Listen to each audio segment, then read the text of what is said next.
Hi, thanks so much for joining me for an idle chat. My name is Natalie, and today I have the great pleasure of talking to an old friend and colleague, Jeff. Jeff is in both Chicago and Los Angeles, so he mediates in both locations. Also does some coaching and facilitation. Great human being, Jeff. Thanks so much for joining me today. Natalie, it's a pleasure to be here. Thanks for having me.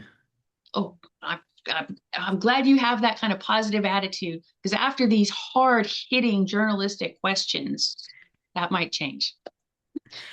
I'm cowering. Jeff, first question. Who in your life makes you laugh the hardest? Who in my life makes me laugh the hardest? That is a challenging question. I guess I would say I'm a big fan of late night TV. I don't know if that's appropriate these days, but I get a charge out of Jimmy Kimmel. I enjoy his program. I think he's funny, and I also think there's a real human side to Jimmy, and that makes a difference as well. So he makes me laugh. That's a good answer. I like that program as well. All right, Jeff, next question. When you're toasting toast, should it be light, medium, or charcoal? When I'm toasting toasts, should it be light, medium, or charcoal? I would say it needs to be light. These days, light is important in this world. We got enough heavy things that we're dealing with when we open up the internet or the newspaper or turn on the television. And I've got a friend who's known for wedding toasts that last for 45 minutes, and they tend to be quite a string of random thoughts. And we always teased him about it. So I take my lesson from that and keep it short, keep it sweet, keep it funny, and keep it light. You know what? I think that's good advice for all of us in person and on the internet. All right. All right, Jeff. So for the next question, I'm really curious. If you had an absolutely unlimited budget, sky is the limit to build a museum, any type, anywhere, what kind of museum would you build and where would you put it? Natalie, I'd put it in Chicago because I've lived here most of my adult life, and Chicago means a lot to me. And the museum I would build actually is very relevant to Chicago. I studied improvisational comedy when I was in my 20s, and I had dreams of being an improv comic. And as you know, Chicago is the home of Second City, and it's where improv started.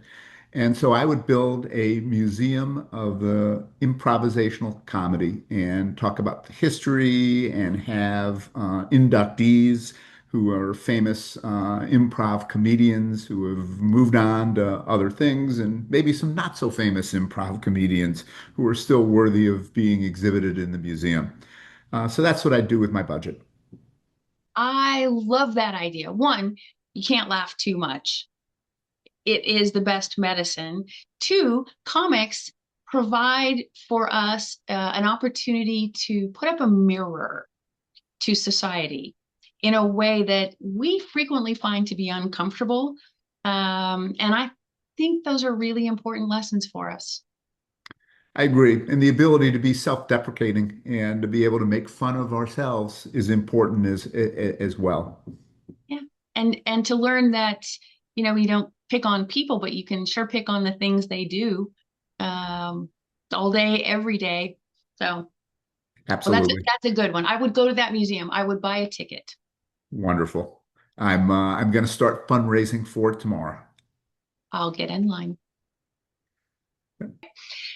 Jeff, if you could just instantly, like something out of the Matrix movie, just instantly learn a new language, what language would you want to be able to speak fluently?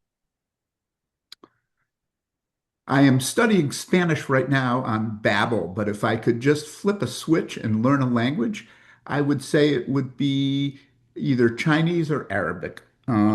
Chinese because of the business side and the growth and the number of people that are in China and the opportunities there.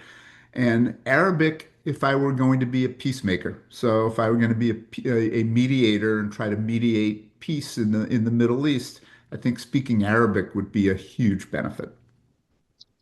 Both good choices. I like this. All right, sir. Now, let's imagine that a, a ghostwriter comes to you and says, you've had the most fascinating life, and I want to write your memoir. Um, what would the title and subtitle of your memoir be?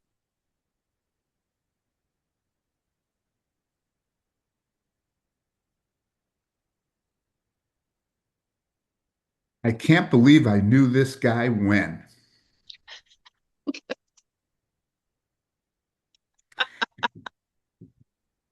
I think a lot of people would think about me back to when I was younger and a bit crazy and say, wow, you ended up doing that? You ended up there? I never would have guessed that in a million years.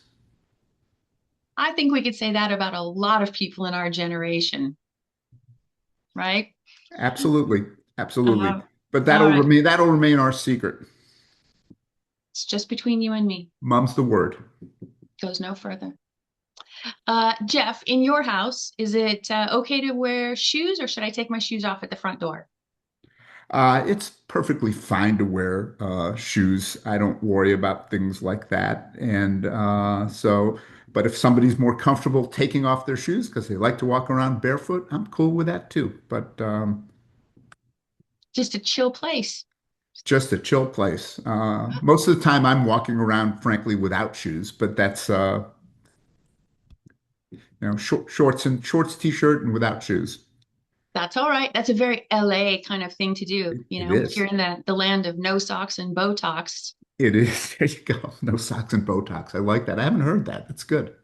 Mm. Jeff, when you're reading a book and you get into it a bit and you just don't like it for whatever reason, are you the kind of person who must finish it regardless, or do you just cut your losses, close the book, and give it I away? I love that question because I am an avid reader. I try to read a book a week, although I'm falling short of that goal. And I will tell you that I used to be, if I started a book, I'm finishing it no matter how much I hate it. And I have changed, and I am now into the DNF category, do not finish. And so I will stop. I give it 100 pages. And if I can't deal with it after 100 pages, it goes back on the shelf and eventually gets donated. That's totally fair. I will admit now that when I get a book and I get a few chapters in and I'm just not feeling it, I log on to my AI platform and ask it to give me the TLDR and just say, I'm hating it. Is there any hope? Give me the crib notes. Let me know what's ahead. If it's something good, then I'll keep at it. But if it's not going to get better, it's out. It's out. Now, I'll get to make a confession to you that I use a platform called Goodreads to track my reading for my objective. And so each book I finish, I record it in Goodreads, and I'm able to go back years and see what I read and whatever. Well, if it's a 300-page book, and I quit, let's say, after 200 and something pages instead of 100, it's a DNF, but I record it as a book I finished anyway and just give it 1 star. It's a little bit sketchy, I confess, but I figure if I get that far through it, it's kind of like anything above 50%, you round up. I'm going to let you slide on that one. I think that's Thank you. totally fair. You give it best effort, and if it's still not coming through for you, Yeah. gotta go, man. It's gotta go. So Jeff, I will ask you the question that I ask everybody on the ABA's Idle Chat video series. And that is, tell me what it is that you love most or find most inspiring or most challenging or most rewarding about the work that we do in the resolution industry. Breaking impasse. I find that exhilarating and really fun when I'm able to do it, especially if it's a creative solution to the problem. And when you have parties that have been negotiating for a long time and they're stuck, or it's an acrimonious situation. For me, there's nothing more satisfying. It's magical to watch a solution appear, impasse be broken, and case resolved. So to me, that's the real deal for mediation when you can do that. Yeah, and you can quite literally just watch things come into clarity. Exactly. Yeah, it is stunning. Well, if somebody wanted to reach out to you and learn more about who you are and what you do and how you do it and for whom, what's the best way for people to find you? Best way for people to find me is to Google centrumassociates.com, which is my website, www.centrumassociates.com.